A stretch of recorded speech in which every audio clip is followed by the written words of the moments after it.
Memorial Day weekend almost here, and you may be thinking about going camping or maybe taking the boat out for the first spin of the season. Local News 8's Bree Clark is live on the Greenbelt where a couple of people have their boats out. So Bree, Bonneville County Sheriff's Office says Memorial Day is really a busy time for them, isn't it?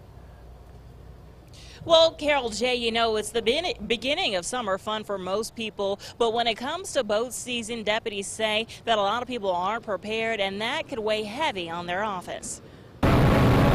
Deputy Judge Ashbacher has spent a lot of time patrolling reservoirs. Bonneville County is a very large county with a lot of water, and so we try to do our best to be out there when we can. But too often, he says, people come out to boat unprepared. They have a dead battery or something goes wrong mechanically, and then they get stranded. And being stranded is something that he knows all too well. Just a few years ago, a boater ran out of gas just in time for a storm to roll through. The boat was slamming up against the rocks, and they were trying to prevent the boat from hitting the rocks, and they were in the water, and this water is very cold.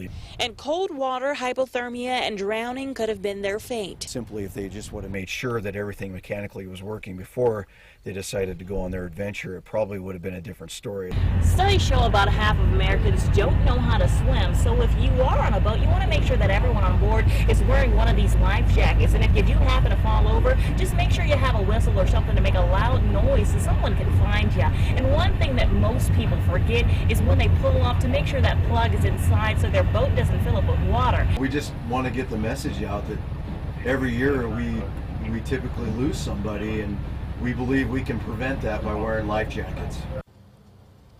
And one thing to also remember, your boat needs to be registered, okay? So it doesn't need to be in the car, it needs to be with you in your boat. And on that note, have a great Memorial weekend. For now, live in Idaho Falls, I'm Bree Clark. Thanks, Bree. And even though you don't have to have a license to operate a boat, drinking and driving still applies to any water vessel. You cannot do that. Absolutely. Life jackets, please, please, please. All right, let's check.